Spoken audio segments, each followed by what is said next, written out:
مفتی طارق مسعود کے بیانات کے لیے مفتی صاحب کے چینل طارق مسعود موٹیویشنل کو سبسکرائب کریں۔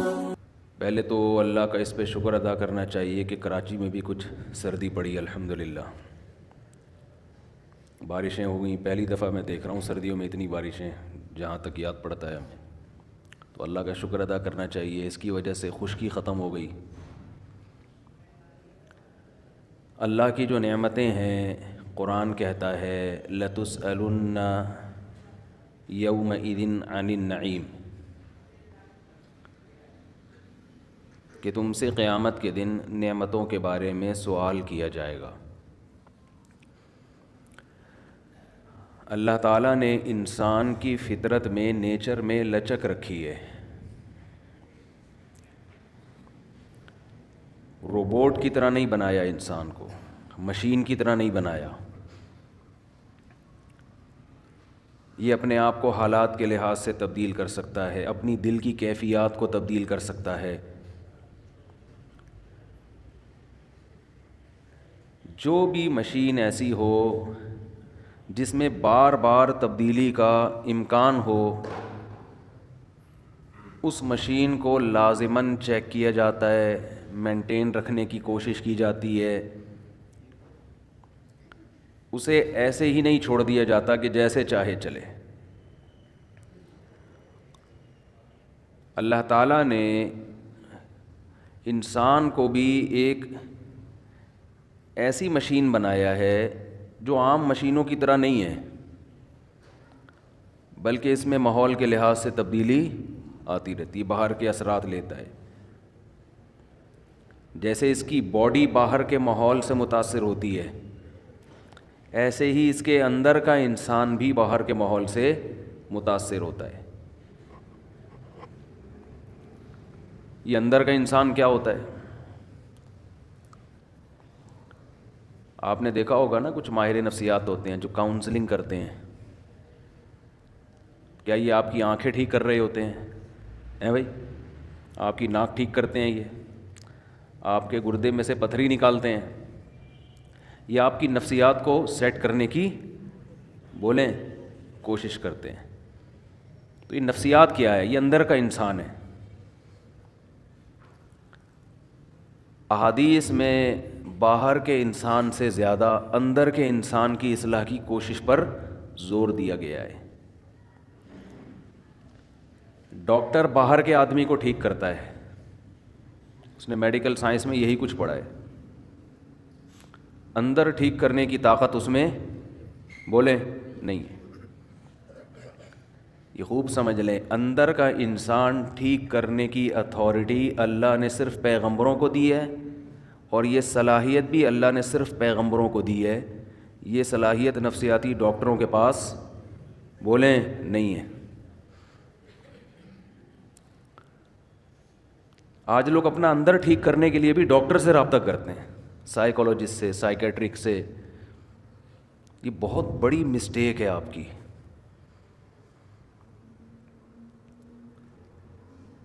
ہاں، کسی سائیکالوجسٹ سے آپ رابطہ اندر کا انسان ٹھیک کرنے کے لیے اس وقت کر سکتے ہیں جب اندر خرابی باہر خرابی کی وجہ سے ہو۔ سمجھ میں آ رہی ہے بات؟ بعض بیماریاں ایسی ہوتی ہیں جو دماغی ہوتی ہیں، کچھ کیمیکل آگے پیچھے ہو جاتے ہیں، اس کی وجہ سے آدمی کی اندر کی سیٹنگ بھی خراب۔ تو وہ اندر کی سیٹنگ باہر کی وجہ سے خراب ہوئی ہے، اس کے لیے ڈاکٹر آپ کو میڈیسن دے کے یا کچھ دائیں بائیں کر کے وہ کیمیکل آپ کے سیٹ کر دے گا۔ ایک آسان سی مثال سے سمجھاتا ہوں۔ آپ کو اگر نیند نہیں آتی تو یہ باہر کی سیٹنگ کی خرابی ہے نا، دماغ، یہ باہر کی خرابی ہے نا، باہر کا آدمی خراب ہے، مشین خراب ہے، آپ کو نیند، دماغ کچھ بھی ہو گیا ہے، تو اس کی وجہ سے آپ کے اخلاق بھی خراب ہوتے ہیں، آپ میں چڑچڑاپن پیدا ہو جاتا ہے، بات بات پہ غصہ آتا ہے۔ تو دیکھنے والا یہ کہے گا کہ یہ اندر سے ٹھیک نہیں ہے، بدتمیز آدمی ہے، بد اخلاق ہے، لیکن یہ اصل میں اندر سے ٹھیک نہ ہونا باہر کی سیٹنگ آؤٹ ہونے کی وجہ سے سو نہیں رہا بیچارہ۔ سمجھتے ہیں؟ تو ڈاکٹر یہ کرے گا، نیند کی گولیاں دے دے گا، آپ سو جاؤ۔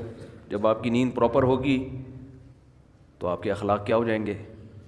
بولو نا. اچھے تو لوگ سمجھیں گے یہ اندر سے کیا ہو گیا ہے ٹھیک، حالانکہ یہ اصل میں اندر سے خراب تھا ہی نہیں. یہ تو ایک وقتی طور پر نیند نہ ہونے کی وجہ سے سیٹنگ کیا ہو گئی تھی آؤٹ. ڈاکٹر نے کچھ نہیں کیا، کنٹرول پینل پہ جا کے سیٹنگ میں گیا ہے وہ، اس نے دیکھا کہ جو وائرس آیا ہوا ہے اینٹی وائرس چلایا، وہ کیا کر دیا، اڑا دیا. ریفریش کیا، سلا دیا، دوبارہ اٹھے تو ونڈو جب ریفریش ہوتی ہے تو بہت سے ہم نے دیکھا ہے موبائل میں بعض دفعہ نیٹ نہیں چل رہا، بعض دفعہ مسئلہ ہے، ابے ری اسٹارٹ مار اس کو، بس ہمیں نہیں پتا وہ کیوں صحیح ہوا لیکن صحیح ہو جاتا ہے. تو کیا کرتے ہیں اس کو، ری اسٹارٹ مارو، سیٹ ہو گیا. بہت دفعہ ہوتا ہے، ایک دفعہ نہیں تو 2 دفعہ ری اسٹارٹ کر دو. ری اسٹارٹ سے کاکڑ دن نہ ہو جاتا ہے.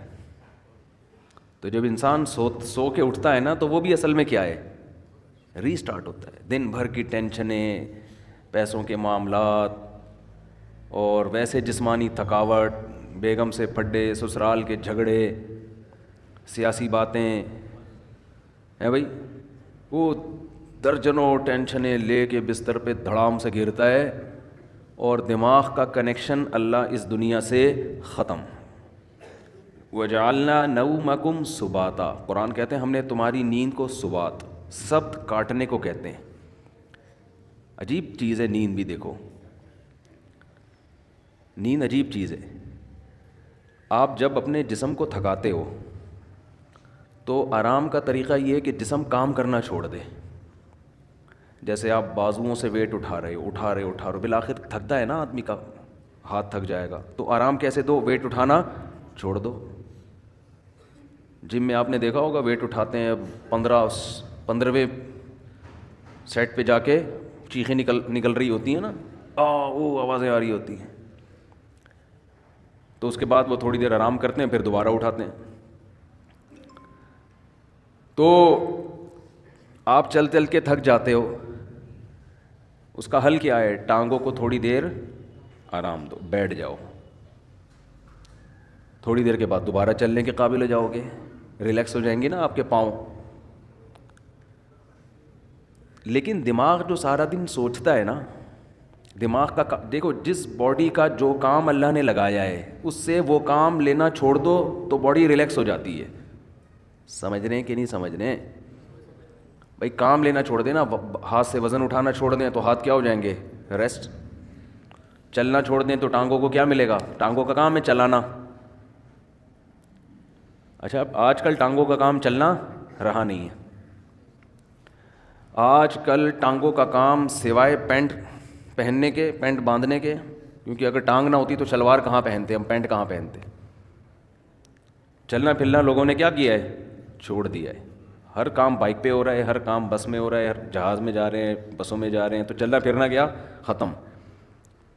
تو ٹانگیں تو برباد ہوں گی نا، گھٹنوں کی بیماریاں، اور یہ جو کچھ مسجدوں میں دیکھو کتنی کرسیاں آتی چلی جا رہی ہیں. تو ٹانگ کو اللہ نے پیدا کس کے لیے کیا ہے، چلنے کے لیے. تو یہ چلے گی تو فٹ رہے گی.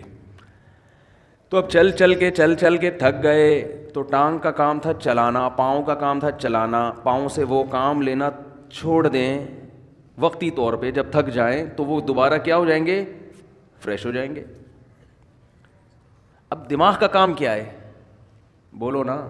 دیکھو آنکھوں کا کام ہے دیکھنا. ہم کوئی مطالعہ کر رہے ہو، اسٹڈی کر رہے ہو، جو ونس اپون اے ٹائم لوگ کیا کرتے تھے اب تو ختم ہو گیا. تو تاریخ بھی ڈرامے دیکھ کے لوگ سیکھ رہے ہیں. حالانکہ جو ہسٹری ہے نا وہ کتابوں میں ہوتی ہے صحیح. مولانا اسماعیل ریحان صاحب کی کتابیں ہسٹری پہ، تاریخ پہ ضرور پڑھیں آپ لوگ، تاکہ یہ جو بنو امیہ اور بنو عباس کے لوگوں نے جھگڑے کھڑے کیے ہوئے ہیں نا حضرت معاویہ پہ الزامات، وہ مستند تاریخی کتاب ہے، اس کو پڑھیں لازمی. ورنہ آپ غلط لکھی ہوئی تاریخیں پڑھیں گے تو آپ کا دماغ خراب ہو جائے گا. بعض لوگوں کو بنو امیہ خولیا ہو گیا ہے. تو مالی خلیہ ہوتا ہے نا، ایک بنو امیہ خولیا، ہر بات گھما کے بنو امیہ کے خلاف. بھائی اس میں اچھے کام بھی ہوئے ہیں، برے کام بھی ہوئے ہیں. اچھوں کو اچھا کہو، بروں کو برا کہو. ہر دور حکومت میں ہوا ہے، لیکن ان کا کچھ نفسیاتی مسئلہ بن چکا ہے. نفسیاتی بیماریاں بہت قسم کی ہوتی ہیں. آپ کا کوئی ذاتی چڑ ہو جاتی ہے آپ کو کسی سے، تو ہسٹری پڑھیں. بہت زبردست تاریخ لکھی ہے انہوں نے. حضرت مفتی تقی عثمانی صاحب نے بھی اس کی تعریف کی ہے. خیر یہ درمیان میں ایک بات آ گئی. تو میں یہ عرض کر رہا ہوں کہ آپ اگر چلتے تھکتے ہیں تو ٹانگوں سے کام لینا چھوڑتے ہیں. تو دماغ کا کام کیا ہے، آنکھوں سے جب اسٹڈی کرتے ہیں, مطالعہ کرتے ہیں, آنکھیں تھک جاتی ہیں نا, تھوڑی دیر کے لیے آدمی آنکھوں کو ایسے کر کے رکھ دیتا ہے, کتاب, تھک جاتا ہے, تو پھر فریش ہو کے مطالعہ کرنا شروع کر دیتا ہے. دماغ کا کام ہے سوچنا, تو دماغ کو ریسٹ کیسے ملے گا؟ جب وہ سوچنا بند کر دے. یہ اپنے اختیار میں ہے؟ بولو نا کیا ہو گیا؟ دیکھو, ہاتھ سے ویٹ اٹھا رہے تھے, اپنے اختیار میں, ویٹ نہ اٹھاؤ. پاؤں سے چل رہے تھے, اپنے اختیار میں. دماغ کا کام کیا ہے؟ آرڈر کرے گا ٹانگوں کو رک جا, ٹانگیں رک جائیں گی. دماغ آنکھوں کو آرڈر کرے گا بند کر لو اپنے آپ کو, آنکھیں بند ہو جائیں گی. دماغ آرڈر کرے گا ہاتھوں کو کہ وزن اٹھانا چھوڑ دو. یہ پوری باڈی کو کون مینیجر کون ہے اس باڈی کا؟ آپ کا برین ہے. یہ سارے کام کر رہا ہے. اس کو آرڈر کون دے گا؟ اس کا تو کوئی باپ ہے ہی نہیں نا جو اس کو آرڈر دے. ارے جب دماغ ٹانگوں کو آرڈر دیتا ہے تو ٹانگیں کام کرنا چھوڑ دیتی ہیں. دماغ آپ کی زبان کو آرڈر دیتا ہے, بھائی بس کر, 1 گھنٹے کا بیان ہو گیا, ایک جمعہ ہمیشہ لیٹ ہو رہا ہے تو تھوڑا جلدی کر لے, بیان جلدی ختم کر لے. یہی ہوتا ہے نا. تو دماغ آرڈر دے گا تو زبان اگر بات سمجھ میں آئے گی اس کے دماغ کی تو رک جائے گی, نہیں سمجھ میں آئے گی تو چلتی رہے گی. لیکن آرڈر کون دیتا ہے؟ دماغ. دماغ کو جب سکون چاہیے تو اس کا طریقہ یہ ہے کہ دماغ سوچنا چھوڑ دے. تو دماغ کو سوچنا چھوڑنے کا آرڈر کون دے گا؟ دماغ دے گا کیا؟ آدمی اپنے سے بڑے کی بات مانتا ہے جو اس پہ آرڈر چلاتا ہے. دوسری بات, دماغ جب آرڈر دے گا تو اس یعنی دماغ اپنا ماتحت تھوڑی ہوگا. تو دماغ کو کوئی بھی آرڈر نہیں دے سکتا. دماغ کسی کی سنتا نہیں ہے. دماغ کو آرڈر وہ دے گا جو دماغ سے اوپر ہے, وہ اللہ ہے, اللہ کے سوا کوئی نہیں ہے. اس لیے اللہ کہتے ہیں وَجَعَلْنَا نَوْمَكُمْ سُبَاتًا, ہم نے بنایا ہے تمہاری نیند کو دماغ اور اس دنیا کا رشتہ ڈسکنیکٹ کرنے والا.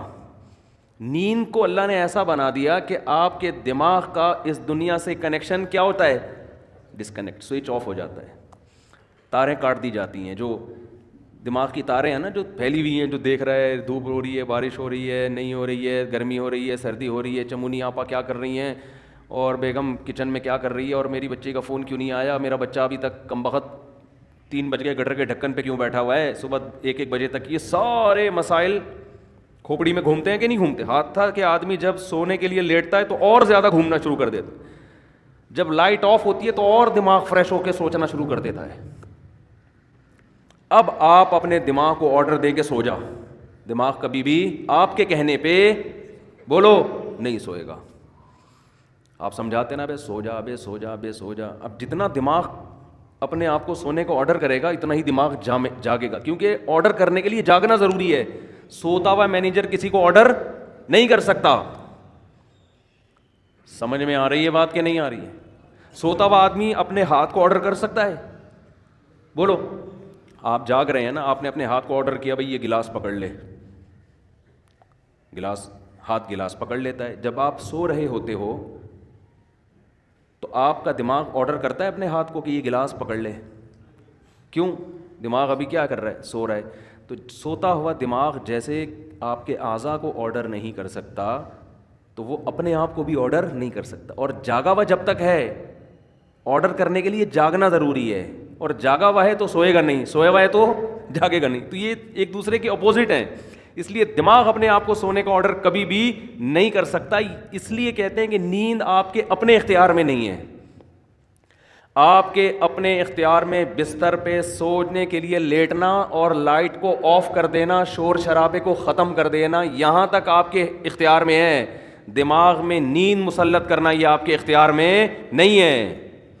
یہ اللہ کی رحمت ہے کہ جب آپ بستر پہ آنکھ بند کر کے لیٹتے ہو, اللہ کہتے ہیں اللہ یتوفی الانفس حین موتها والتی لم تمت فی منامها, ہم تمہارے اندر سے روح کھینچ لیتے ہیں جب تمہاری نیند کا وقت ہوتا ہے. وَيُرْسِلُ الْأُخْرَى, اور پھر اللہ تمہاری اس روح کو صبح کے وقت تمہاری باڈی میں لوٹا دیتے ہیں. دماغ کا سونا یہ روح نکلنے سے, کیوں زندگی نکل گئی نا, جو چل رہے پھر رہے تھے, ہنس رہے تھے, مسکرا رہے تھے, اس کو روح سے تعبیر کیا ہے, حیات سے تعبیر کیا ہے. یہ والی حیات وقتی طور پر ختم ہو جاتی ہے.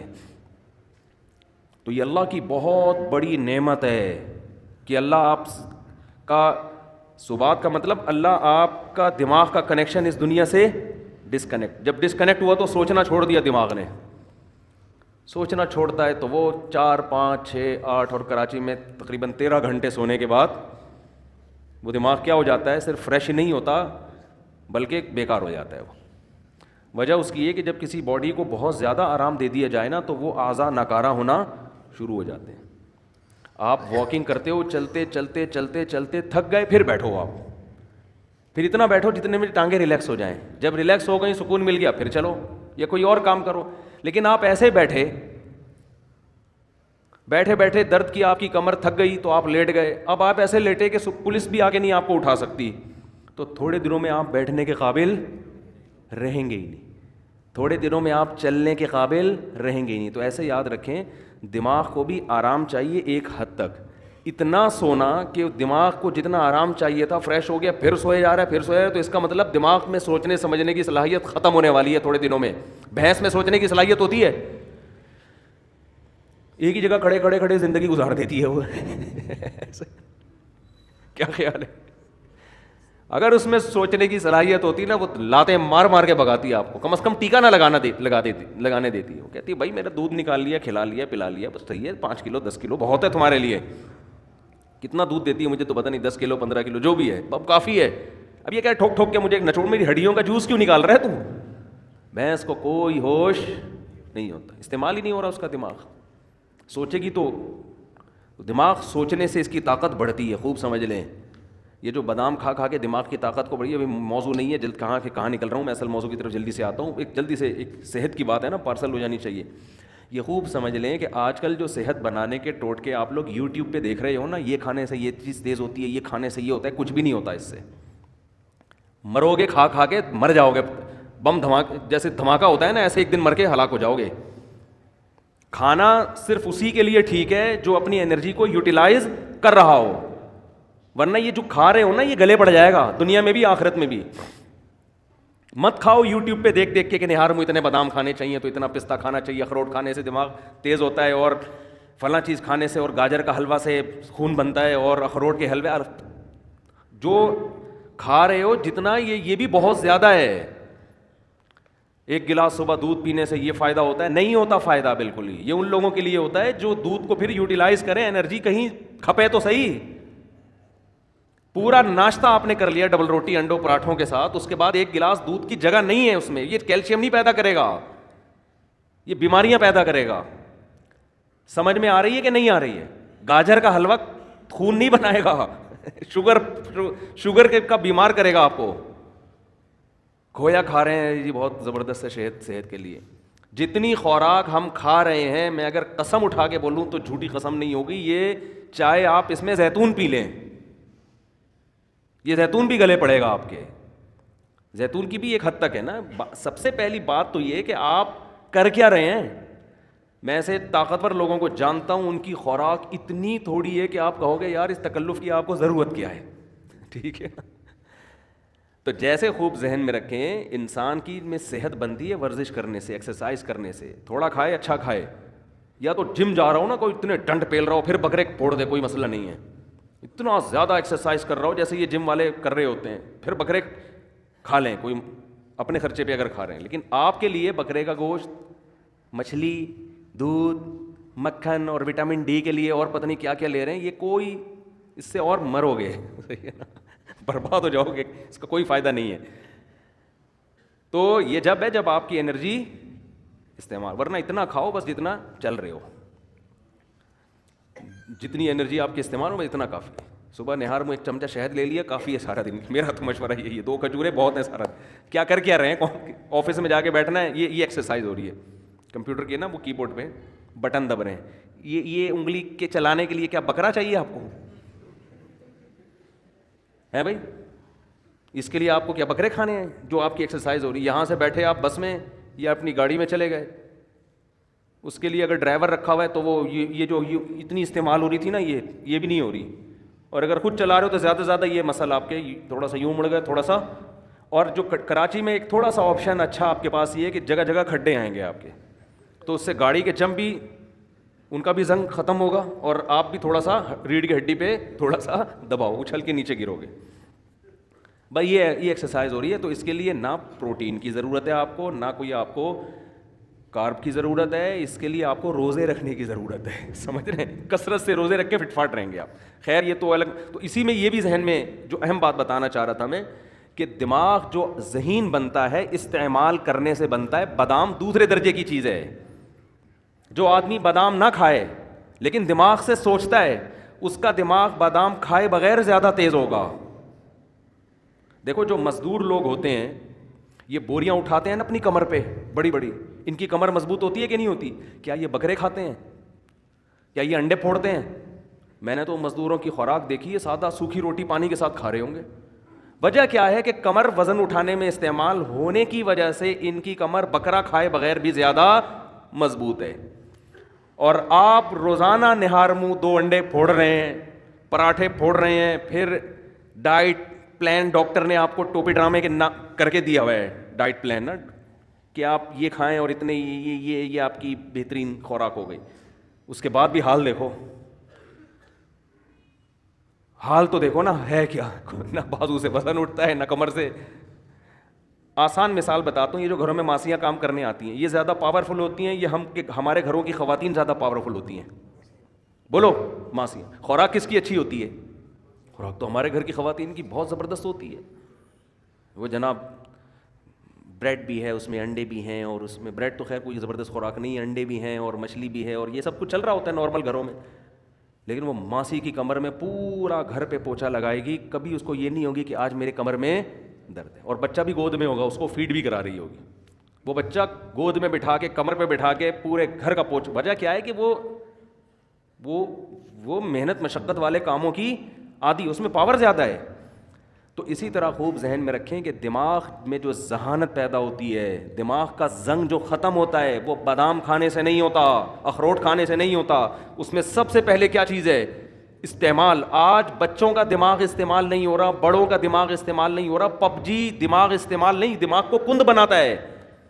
سمجھ رہے ہو؟ یہ جو آج کل کھیل کھیلے جا رہے ہیں یہ دماغ کو کند کر دیتے ہیں, بالکل بیکار بنا دیتے ہیں. ڈراموں فلموں سے دماغ تیز نہیں ہوتا اور بیکار ہو جاتا ہے. گانے سننے سے دماغ تیز بولو نہیں ہوتا, بلکہ وہ لذتوں کا عادی ہو جاتا ہے. گانے بجانے, موسیقی اور چرس میں کوئی فرق نہیں ہے,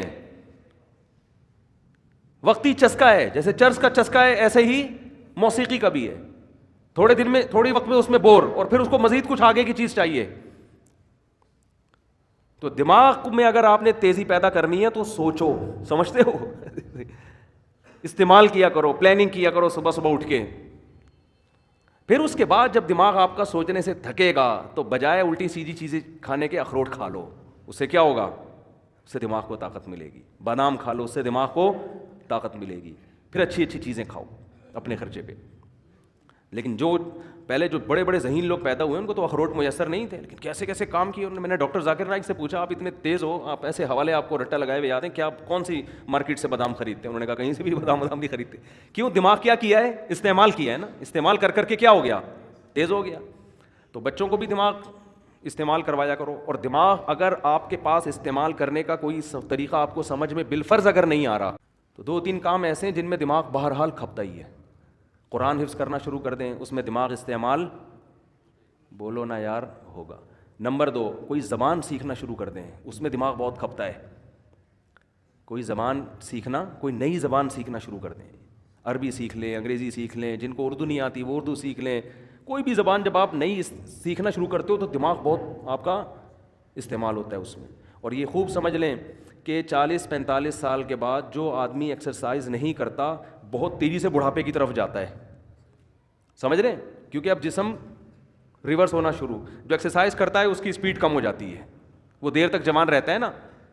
تو اسی طرح خوب سمجھ لیں 40 سال تک تو کھوپڑی کسی نہ کسی طریقے سے چلتی رہتی ہے. اس کے بعد اگر آپ دماغ استعمال نہیں کرتے تو دماغ سونا شروع ہو جاتا ہے آپ کا, کند ذہن ہونا بہت تیزی سے. پھر غائب دماغ پروفیسر نہیں ہوتے جیسے, تو اس میں زیادہ اس بات کی اہمیت ہے کہ آپ 40, 45, 50 سال کے بعد کوئی نئی زبان سیکھنا شروع کر دیں, استعمال کرنا شروع کر دیں, ورنہ تھوڑے دنوں میں آپ یہاں سے کیا ہو جاؤ گے؟ خالی. تبھی ہم نے علماء کو دیکھا ہے وہ بڑھاپے میں بھی صحیح دماغ ہوتا ہے ان کا. وجہ کیا ہے؟ ہمارے شیخ حضرت مفتی رشید احمد صاحب رحمہ اللہ تعالیٰ 78 سال کی عمر, بالکل صحیح دماغ. وجہ کیا ہے؟ روزانہ استعمال ہو رہا ہے نا, فقہی مسائل میں غور کر رہے ہیں, دلائل کا تجزیہ کر رہے ہیں, تو وہ تجزیہ کر کر کے مسائل میں غور کر کر کے روزانہ مسائل آ رہے ہیں, ان پہ ریسرچ کا کام ہو رہا ہے, تو ان کا دماغ فٹ فاٹ رہتا ہے بالکل. یہ موضوع سے ہٹ کے ذرا بات آ گئی, لیکن اب ہم دوبارہ موضوع کی طرف آتے ہیں. تو میں عرض یہ کر رہا تھا آپ سے کہ کھوپڑی استعمال کیا کریں, صحیح ہے نا. کھوپڑی ایسی استعمال ہوگی, کوئی چیز سیکھیں, کوئی تجزیہ کرنا, کہ کتاب لکھنے سے بہت فائدہ ہوتا ہے انسان کو, لیکن خامخواہ کی کتابیں نہ لکھیں فضول بھرمار, کوئی تحقیقی کتاب جس میں آپ کی کھوپڑی استعمال ہو. تو خیر, تو میں یہ عرض کر رہا تھا کہ اندر کا جو انسان ہے نا, اندر کا انسان, اس اندر کا انسان اگر باہر کی وجہ سے خراب ہوگا تو ڈاکٹر صحیح کر دے گا اس کو, نیند صحیح نہیں ہو رہی ہے, گولی کھا کے سو جا, یا کوئی کیمیکل آگے پیچھے ہو گئے ہیں. لیکن اگر اس کی باہر کی وجہ سے نہیں ہے, یہ اندر ہی کا فالٹ ہے, تو یہ نفسیاتی ڈاکٹروں کا کام نہیں ہے. یہ کس کا کام ہے؟ پیغمبروں کا. اور جو پیغمبروں کے جانے کے بعد جو پیغمبروں کے وارث ہیں, جو پیغمبروں کو فالو کرتے ہیں, وہ صرف علماء ہیں, اس کے علاوہ کوئی بھی نہیں ہے. وہ عالم جو باعمل ہو, وہ عالم جس کے پاس صحیح علم ہو, اس کے علاوہ اندر کے انسان کو ٹھیک کرنا کسی کے بس میں نہیں ہے. اور ایسے عالم جو باعمل بھی ہوں اور علم بھی ہو اور تجربہ بھی ہو, ان کو بزرگ کہا جاتا ہے ہماری اصطلاح میں. سمجھ میں نہیں آتی بات؟ تو ہم یوں بھی کہہ سکتے ہیں کہ اندر کا آدمی بزرگوں کی بغیر ٹھیک نہیں ہو سکتا. ہاں, بزرگ کی پھر دو قسمیں, سچی مچی کے اور جھوٹی موٹی کے. تو ہر چیز کی دو قسمیں ہیں. ہر چیز کی کتنی قسمیں ہیں بھائی؟ ہر جگہ 1 نمبر بھی ہوتے ہیں, 2 نمبر بھی ہوتے ہیں. بادام خالص بھی ملیں گے, 2 نمبر بھی ملیں گے آپ کو. چینی 1 نمبر بھی, اور آپ کہہ سکتے ہیں 2 نمبر چینی کہاں سے ہوگی؟ وہ جو پہلے جنرل مشرف کے دور میں یوٹیلیٹی اسٹور سے سستی چینی ملتی تھی, وہ 2 نمبر ملتی تھی, ٹھیک ہے نا. وہ ڈبل ڈلتی تھی, جتنی مہنگی چینی آدھی ڈلتی تھی. تو وہ اس طرح گورنمنٹ نے گھسیٹ لیا لوگوں کو. ارے پتی ایک دفعہ کوئی لے کر آ گیا ہمارے گھر میں, سستی ہے, بہت بہت سستی, آدھے ریٹ پہ, اتنی سستی پتی فلاں جگہ سے مل رہی ہے. تو جو وہ سستی پتی مل رہی ہوتی ہے نا, اس کے 2 چمچے ڈلتے ہیں, اور مہنگی والی کے 1 چمچہ ڈلتا ہے, اور وہ 2 چمچے ڈل کے بھی وہ ذائقہ نہیں آتا اس کا. سمجھ رہے ہو؟ تو یہ گورنمنٹ جب سستائی کرتی ہے نا, تو یہ سیٹنگ ہو جاتی ہے حکومت کی. نہیں آ رہی سمجھ میں؟ تو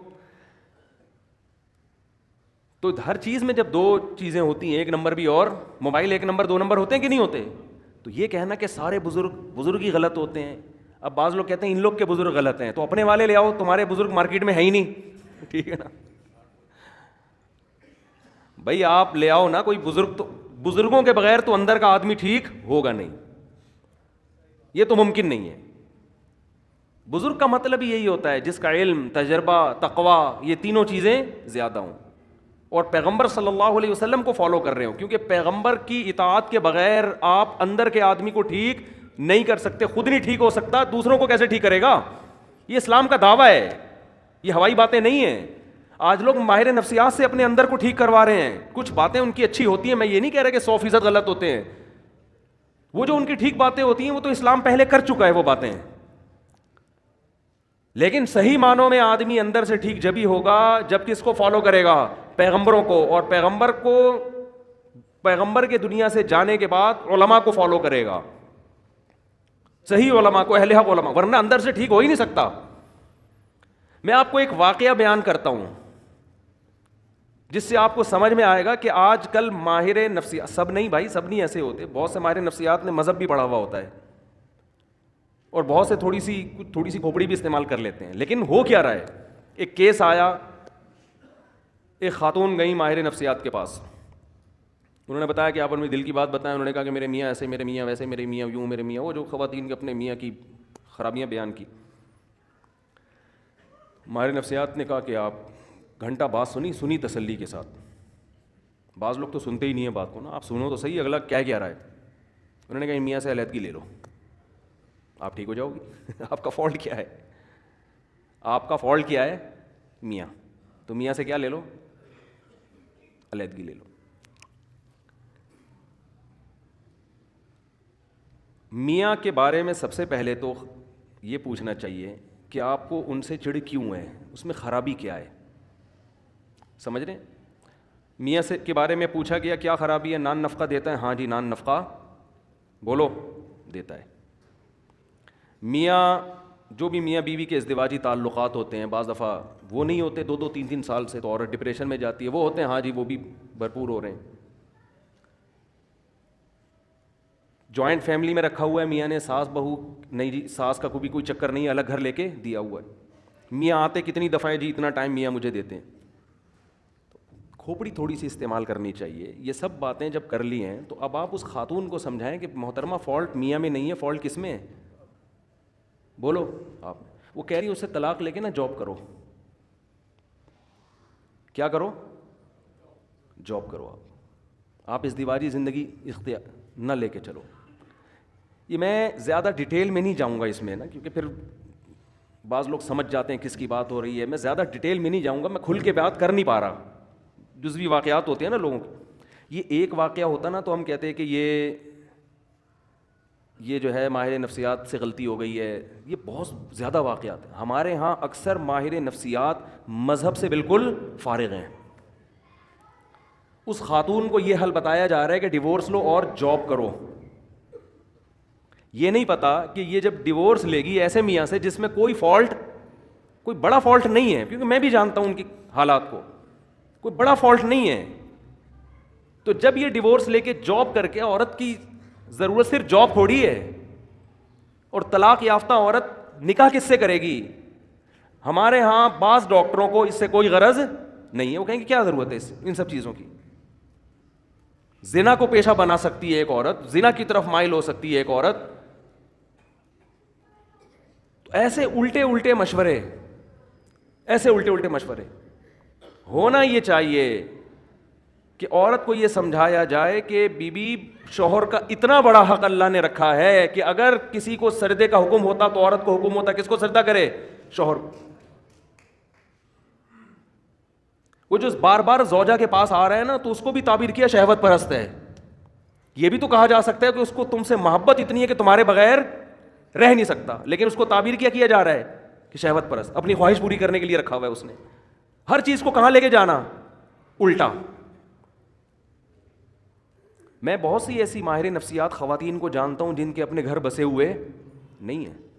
میں دیکھیں کسی خاص ماہر نفسیات کے بارے میں نہیں کہہ رہا, سارے ایک جیسے نہیں ہوتے. کہیں آپ کسی ڈاکٹر کو سمجھانا چاہیے تمہارے بارے میں بات ہو رہی ہے.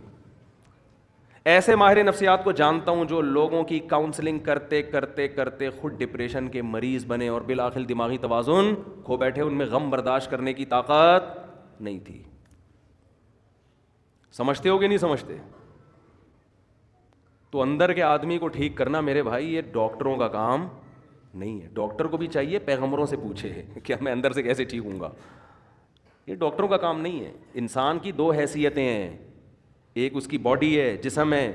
ہمارے ماہر نفسیات اکثر گوروں سے پڑے ہوئے ہیں. ایک ڈاکٹر نے تو عجیب بات کی, حالانکہ یوٹیوب پہ بڑے ان کے لوگ سنتے ہیں, بڑے فالوورز ہیں ان کے, اور بڑا بات کرنے, بڑے تمیز اور یہ سب. میں ان کی اسپیچ سن رہا تھا. انہوں نے کہا کہ یہ جو نکاح ہے نا, نکاح اس کی تاریخ ہے 5000 سال قبل مسیح, یعنی حضرت عیسیٰ علیہ السلام سے 5000 سال پہلے یہ شادی بیاہ کا رواج شروع ہوا ہے. میں نے کہا اب آپ دیکھو, ایسی ان لاجیکل بات ہے, ایسی ان لاجیکل بات, اور ایسی ان لاجیکل بات کرنے والا آدمی لوگوں کی کاؤنسلنگ کر رہا ہے, اندر کے آدمی کو ٹھیک کرنے کی کوشش کر رہا ہے. یاد رکھو باہر اس باڈی کو ٹھیک کرنا آسان ہے, اندر کے ٹھیک کرنے کے لیے تو بہت زیادہ مینٹل لیول اوپر ہونا چاہیے آپ کا. سمجھتے ہیں کہ نہیں سمجھتے؟ یعنی اس کا مطلب یہ ہوا کہ حضرت عیسیٰ سے 5000 سال پہلے جو دنیا بھر میں آبادی پھیلی ہوئی تھی وہ ساری زنا کرتی تھی, بدکاریاں کرتی تھیں. اچانک کوئی گول میز کانفرنس ہوئی ہے, ان سب نے بیٹھ کے یہ عزم کیا آج سے ہم کیا کریں گے؟ نکاح والی زندگی گزاریں گے. یہ ممکن ہے عقلاً؟ یعنی اتنی مہذب بن گئی اور پھر پوری دنیا میں نکاح کا رواج شروع ہو گیا. پھر اب جا کے 100-150 سال پہلے ختم ہوا ہے. کیوں؟ اس لیے کہ گورے نے لکھ دیا, کسی محقق نے, انہوں نے محترم نے کسی کتاب میں پڑھ لیا ہوگا, گورے نے لکھ دیا. اور گورے نے کیوں لکھا؟ کیونکہ اگر آپ یہ مانتے ہیں کہ نکاح ہمیشہ سے ہے تو آپ کو پیغمبروں کو ماننا پڑے گا. سمجھ میں آ رہی ہے بات؟ کیونکہ یہ چیزیں انسان پیغمبروں کی تعلیمات کے بغیر عقل سے فالو نہیں کرتا. عقل تھوڑی جنگل میں رہنے والے انسان کو کہے گی کہ یار باقاعدہ پراپر میرج کر کے ہمیں زندگی گزارنی چاہیے، وہ تو جنگل میں ہے نا. یہ تو جب تک کوئی پیغمبر آ کے ان کو گائیڈ نہیں کریں گے اس وقت تک کسی معاشرے میں نکاح کا رواج آ نہیں سکتا. امریکہ کوشش کر رہا ہے نا، ناکام ہو گیا. کوشش نہیں کر رہا وہ فیملی سسٹم کو بحال کرنے کے لیے. لندن کوشش نہیں کر رہا. یہاں تک کہ گرل فرینڈ کو بیوی والے درجات دے دیے کہ 3 مہینے کوئی گرل فرینڈ آپ کی رہے گی نا تو آپ چھوڑ نہیں سکتے اس کو. کسی بھی طرح سے کوئی ہے نا کہ ریلیشن، کوئی فیملی کا کوئی ہیولا ہی وجود میں آ جائے، کوئی صورت وجود میں آ جائے، وہ اتنے پڑھے لکھے ہو کے اتنی پاور کر کے شادی کا سسٹم بحال نہیں کر سکے. اور عیسیٰ علیہ السلام کے زمانے سے 5000 سال پہلے گول مینس کانفرنس ہوئی جنگلیوں کی، انہوں نے بیٹھ کے شادی کو پروموٹ کرنا شروع کر دیا. کیوں؟ صرف گورے نے لکھا ہے، یہ گورے کی تحقیق ہے. نہیں آ رہی بات میرا خیال ہے سمجھ. تو یہ اتنا گورے سے متاثر ہیں، اتنا متاثر ہے. سیدھا سیدھا بول دو، قرآن میں لکھا ہوا ہے کہ ہم نے آدم کو مٹی سے بنایا اور پھر ان کی زوجہ حوا کو بنایا اور ان کا نکاح کیا اور زمین کو انسانوں سے بھر دیا. یہ بات مانتے ہوئے شرم آتی ہے. کیوں؟ اس لیے کہ لوگ کہیں گے یہ ماہر نفسیات گوروں کی تحقیق پیش نہیں کر رہا بلکہ یہ قرآن و سنت کی باتیں کر رہا ہے، ہم نے مولویوں کی باتوں میں نہیں آنا. یہ تو مذہبی باتیں کر رہا ہے. قرآن نے 2 ٹوک لفظوں میں کہا ہے کہ بھئی انسان کی بنیاد نکاح سے شروع ہوئی ہے، زنا سے شروع نہیں ہوئی ہے. زنا بعد میں آیا ہے، نکاح قدیم ہے. جیسے قرآن کہتا ہے کان الناس امۃ واحدہ، ان سب لوگ ایک توحید والے دین پر تھے. بت پرستی بعد میں آئی ہے، بت پرستی قدیم نہیں ہے. سمجھ میں آ رہی ہے کہ نہیں آ رہی ہے؟ انسان کی ابتدا اچھے انسان سے ہوئی ہے. ایسا نہیں ہے کہ انسان برا تھا آہستہ آہستہ مہذب بن گیا. یہ بات غلط ہے. انسان پہلے تہذیب یافتہ تھا، آہستہ آہستہ بد تہذیبی کی طرف گیا ہے. کیا کریں؟ ہمارے جو لبرل طبقہ ہے نا وہ الٹی کہانی بتاتا ہے. وہ کہتے ہیں پہلے انسانوں میں تہذیب نہیں تھی، اب انسانوں میں کیا آ گئی ہے؟ تہذیب. مذہب یہ کہتا ہے پہلے انسان تہذیب یافتہ تھے، آہستہ آہستہ بد تہذیبی آئی ہے، شرک آیا ہے، زنا آیا ہے. پہلے تو میرج سسٹم تھا، پہلے تو خاندانی نظام تھا، پہلے تو توحید تھی، ایک خدا کی عبادت پیغمبروں کو لوگ مانا کرتے تھے. سمجھ میں آ رہی ہے بات کہ نہیں آ رہی ہے؟ تو اندر کے انسان کو ٹھیک کرنا میرے بھائی کس کا کام ہے؟ یہ پیغمبروں کا کام ہے. اس میں آپ ڈاکٹروں سے رابطہ نہ کریں، یہ پیغمبر ہی ٹھیک کریں گے. تو اندر کے میں بات عرض کر رہا تھا آپ سے. میرے پاس تو کتنے لوگوں کی کالز آئی ہیں جب میں کالز اٹھایا کرتا تھا ونس اپون اے ٹائم. کیونکہ جب بھی میں بات کرتا ہوں لوگ ایک دم جلنا شروع ہو جاتے ہیں، یار پتہ نہیں کون سی کال آپ کے، ہم تو کرتے ہیں تو اٹھاتے نہیں مفتی صاحب. جب میرا موڈ ہوتا ہے نا تو میں کالیں اٹھانا دھڑا دھڑ شروع کر دیتا ہوں، پھر ایک دم بند کر دیتا ہوں. آپ کہیں ایسا کیوں ہے؟ میری مرضی ہے. اور کیا، میرا فون ہے، میری جیب ہے، میرا کان ہے، میری مرضی. اور کیا اس میں آپ اس میں کیوں کیا میں جب دیکھتا ہوں کہ بھائی میں پاگل ہو رہا ہوں فون سن کے تو میں بند کر دیتا ہوں. اب لوگ کہتے ہیں اتنی ضروری بات ہے، اتنی ضروری بات ہے. ہمارے محلے میں ایک ڈاکٹر صاحب تھے، وہ بیچارے ڈاکٹر بن کے ان کا خیال یہ تھا کہ میں لوگوں کا علاج کرتے کرتے خود دنیا سے چلا جاؤں. کوئی محلے میں کوئی ایمرجنسی ہو، لوگ ان کا گیٹ جا کے بجا رہے ہیں. اب ظاہر ہے ایمرجنسی تو ہوگی نا، کسی کا ہارٹ کا مسئلہ ہوگا، کسی کے گردوں میں پین ہوگا. وہ ڈاکٹر بیچارے کا ایسا حشر کیا لوگوں نے کہ وہ اس کو خود ہارٹ اٹیک ہو گیا. ڈاکٹر صاحب کو خود کیا ہو گیا؟ ہارٹ اٹیک ہو گیا. کیونکہ کوئی کسی بھی، اب لوگ تو آئیں گے بھائی ایمرجنسی ہے یار، ہم کچھ تو کرو اس کو، کچھ تو نیمبو چٹاؤ، کچھ قہوہ پلاؤ، کچھ ٹیکا لگاؤ، کچھ تو کرو نا بھائی. ٹھیک ہے ہم بڑے ہاسپٹل جاتے جاتے تو ٹائم لگے گا. ڈاکٹر صاحب یہ آپ سو رہے ہو اور یہ بندہ، لوگوں کو نہیں سمجھ میں آتی یہ چیزیں. ڈاکٹر صاحب نے اپنا علاج یہ کیا، انہوں نے بولا بھائی میں تو مر جاؤں گا اسی طریقے سے، نہ دن میں چین نہ رات میں چین. وہ رات کو نیند کی گولی کھا کے سوتے تھے اور گیٹ کے سب سے کونے والے بالکل دوسری طرف جہاں آواز ہی نہ آئے، بیل بھی رات کو بند کر دیتے. ایک دن کوئی محلے میں ایمرجنسی ہوئی، کسی کو اٹیک ہوا، کیا ہوا، جا کے دروازہ بجایا ڈاکٹر صاحب کا. گیٹ تھا لوہے کا، تھاڑ تھاڑ تھاڑ. ڈاکٹر جوں بھی نہیں رینگ رہی ان کے نا. پھر پتھر اٹھا کے مارنا شروع کیے لوگوں نے. ابے کال بندہ مر رہا ہے، وہ اندر پڑے ہوئے سو رہے ہیں.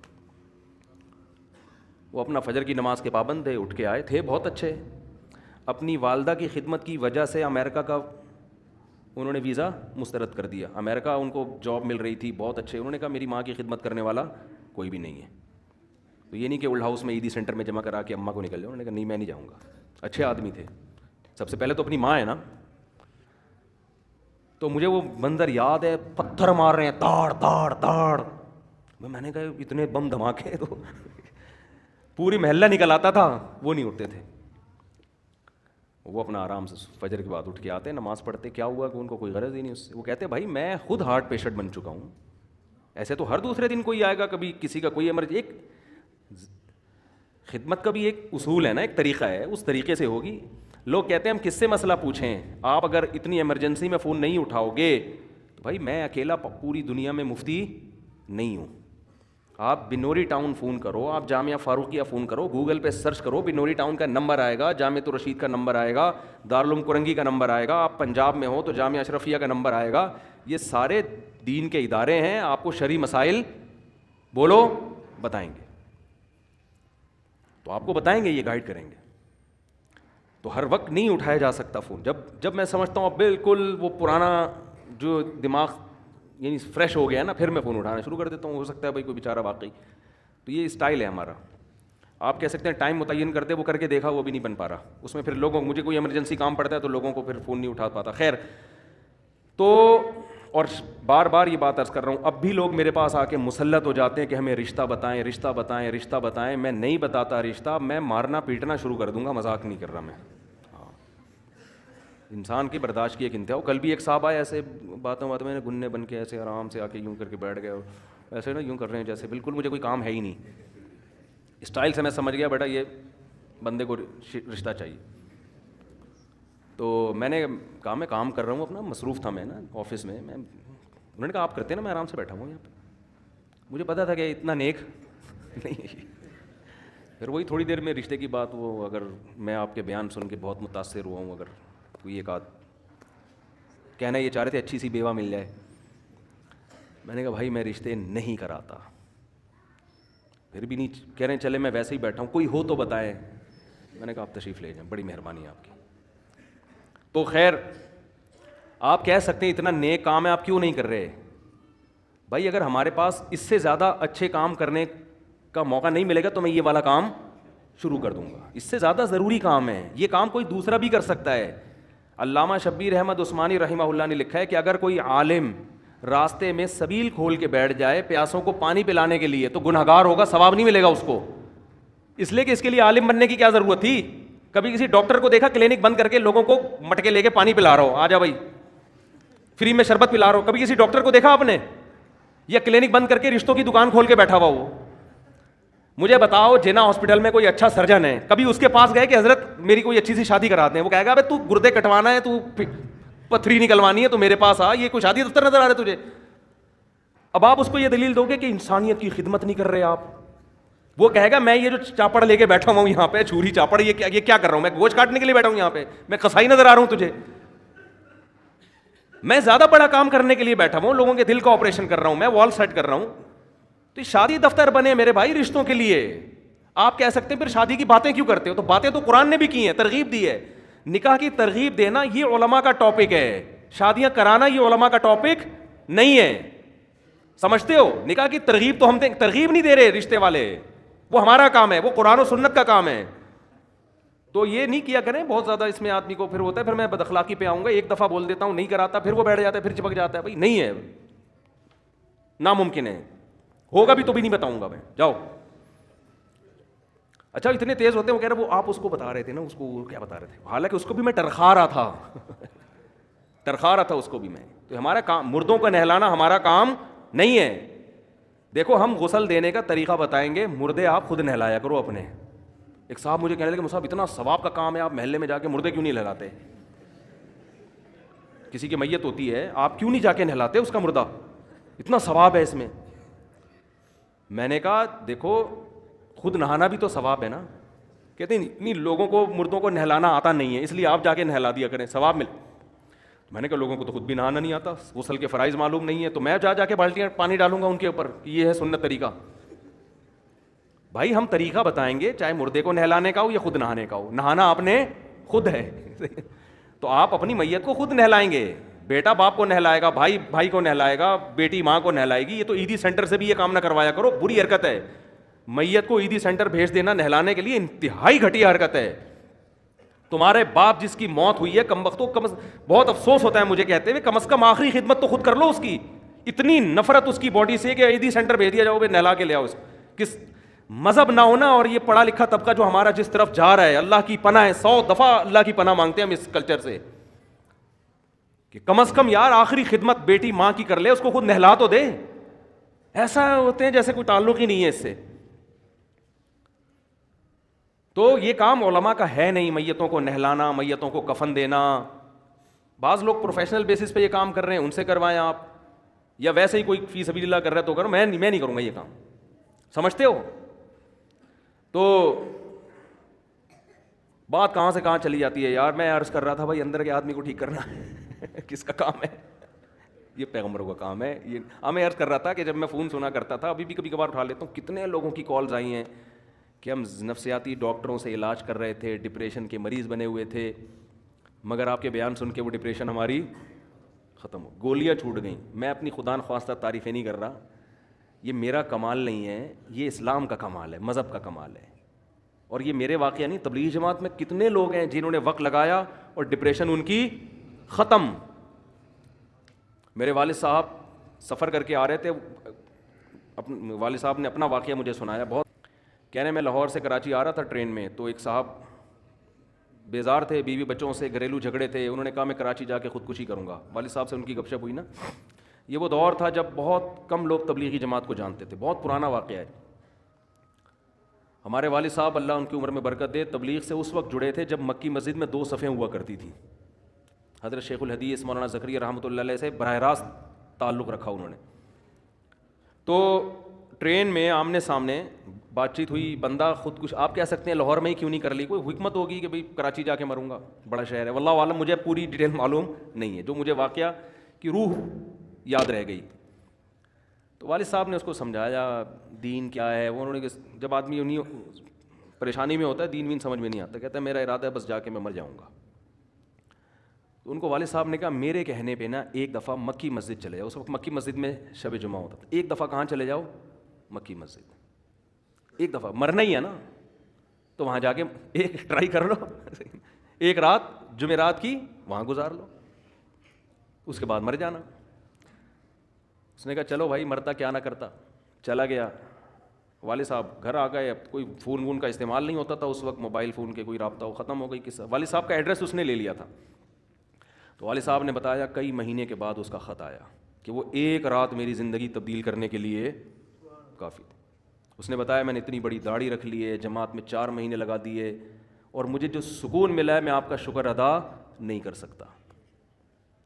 ایسے ایک نہیں ہے, ہزاروں لوگ ہیں, لاکھوں لوگ ہیں جن کی زندگی اللہ نے تبدیل کر دی. اور جو مذہب سے جتنا دور ہوگا, چاہے کتنا ہی پڑھا لکھا ہو, اندر کے آدمی کے ٹھیک ہونے کا تعلق پڑھا لکھا ہونے سے نہیں ہے, یہ ذہن میں رکھو. دیکھو رکشہ والا پڑھا لکھا نہیں ہوتا, لیکن عین ممکن ہے اندر سے ٹھیک ہو. ہوتے نہیں ہیں لیکن ہو سکتا ہے کہ ٹھیک ہو. جس طرح سے ڈرائیونگ کرتے ہیں نا اس سے لگتا نہیں ہے, لیکن ہو سکتے ہیں. کل ہماری گاڑی کا شیشہ توڑ دیا رکشے والے نے, کیونکہ اس کا پچھلا شیشہ ہی نہیں تھا, اس کو نظر ہی نہیں آ رہا تھا پیچھے. اب یہ تو غلط ہے نا یار, تم شیشہ تو لگاؤ.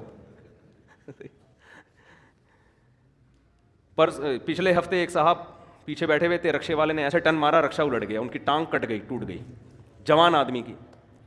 تو رکشے والے تو رکشے والے ہوتے ہیں, بہت اچھے ہوتے ہیں. ہم نے بھی کبھی کبھار رکشے میں سفر کرنا ہوتا ہے, زیادہ آدمی نہیں کر سکتا, لیکن رکشے والا بھی بہت اچھا ہو سکتا ہے حالانکہ پڑھا لکھا نہیں ہوتا. اور بہت ایجوکیٹڈ آدمی بھی 2 نمبر ہو سکتا ہے. ہماری اسمبلیوں میں جو لوگ پہنچے ہوئے ہیں یہ پڑھے لکھے ہیں, یہ جاہل ہیں پڑھے لکھے ہیں؟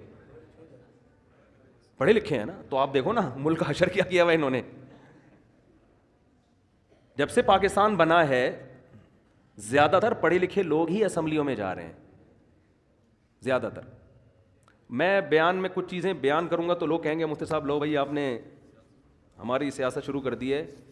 آپ اگر کوئی چیز منگوائیں نا ایئرپورٹ سے رشوت دیے بغیر, آپ جائز کسٹم دیکھ کے بھی نہیں بہت دفعہ چھڑا سکتے, اتنا رلاتے ہیں آپ کو. سارے پڑھے لکھے, جو کسٹم میں آفیسر ہے تو پڑھا لکھا ہے. اب میں پورا واقعہ بتا دوں گا تو ہو سکتا ہے وہ آفیسر کہے یار مجھ سے آپ اپنی چیز لے لو یار, ٹھیک ہے نا, غلطی ہو گئی.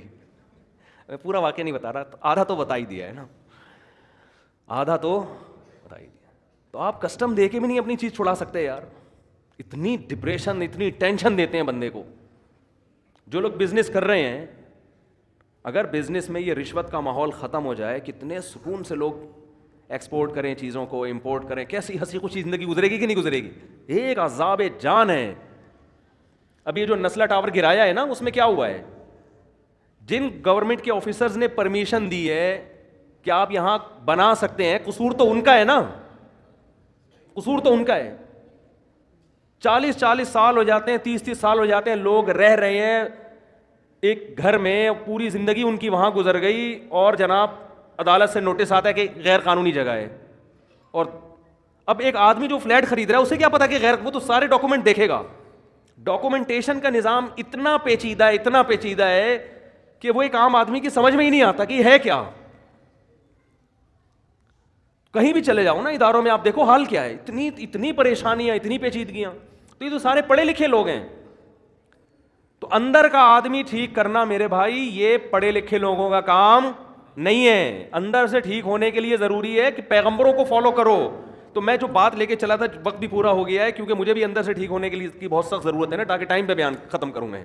تو میں نے یہ دعویٰ کبھی کیا ہی نہیں کہ میں پورا ٹھیک ہوں.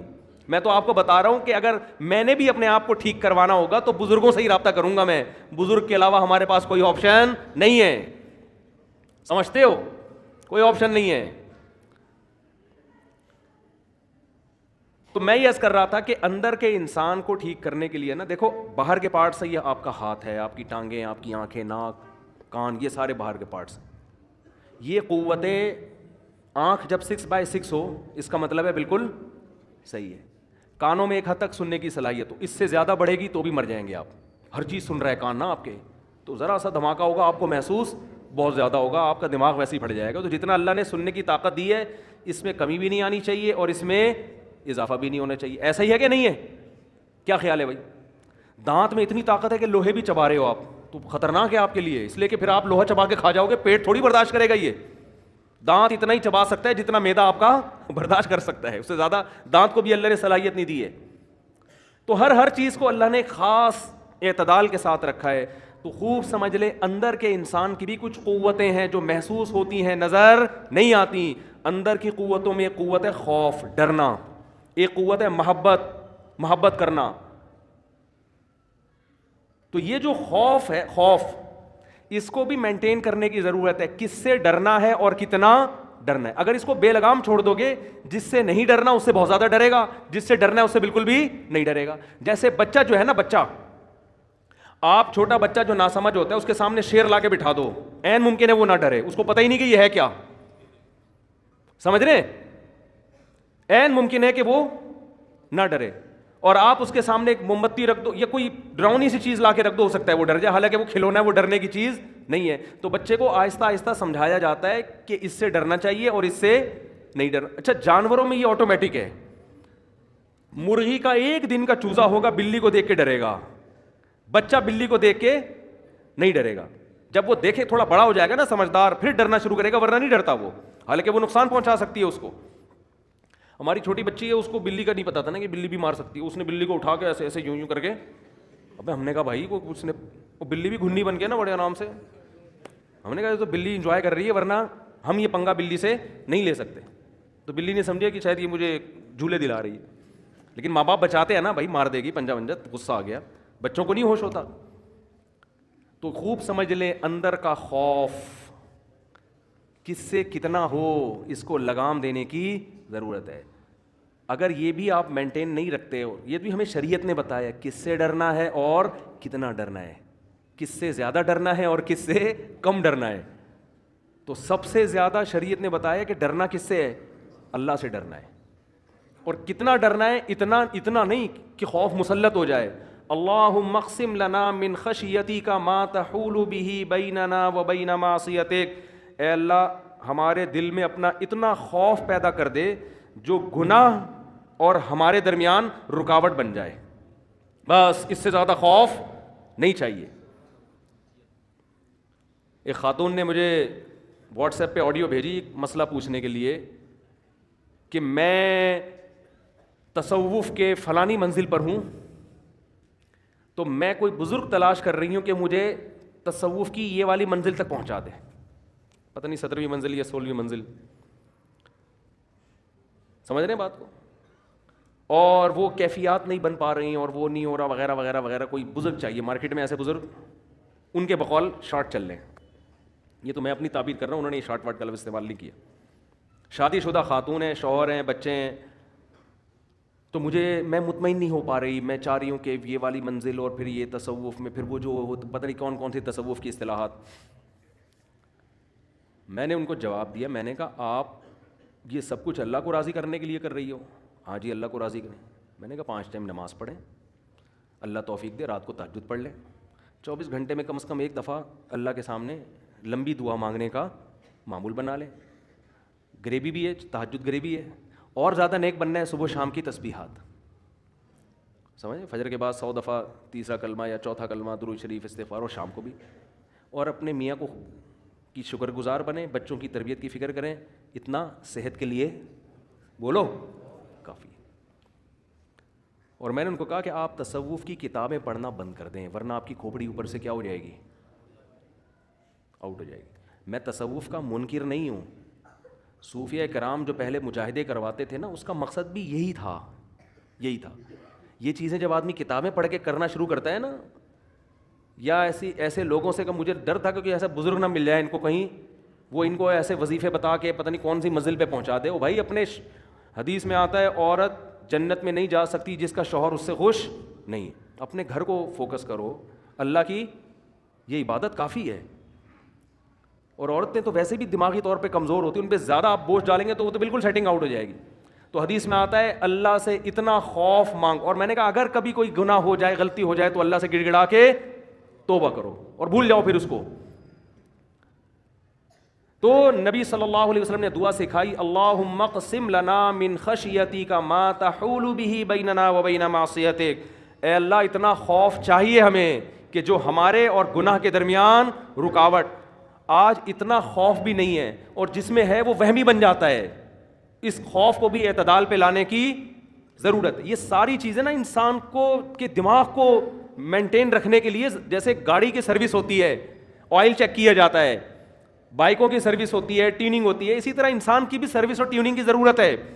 اس میں خوف اتنا ہے یا نہیں ہے, یہ بزرگ کرتے ہیں, یہ ڈاکٹر نہیں کرتے. اب دیکھو ان ڈاکٹر نے شوہر سے طلاق کا مشورہ دے دیا, تو کیا مطلب, اللہ کا خوف پیدا ہونا یہ چاہیے. اس عورت کو کہو کہ اللہ کا خوف پیدا کرو اپنے اندر. یہ جو تم ناشکری کر رہی ہو نا, شوہر اگر بیسک حقوق ادا کر رہا ہے اور عورت اس سے خلا مانگتی ہے, نبی صلی اللہ علیہ وسلم نے فرمایا وہ عورت جنت کی خوشبو بھی نہیں پائے گی, جنت کی خوشبو بھی نہیں پائے گی. تو خدا کا خوف اپنے اندر پیدا کرنے کی ضرورت ہے, اور یہ خوف تمام خوفوں پہ مسلط ہو. اور اگر یہ ابھی سمجھ میں نہیں آیا تو مرنے کے بعد سمجھ میں آ جائے گا یہ, لیکن اس وقت اللہ کا عذاب نظر آئے گا, اس وقت خوف کا فائدہ نہیں ہوگا.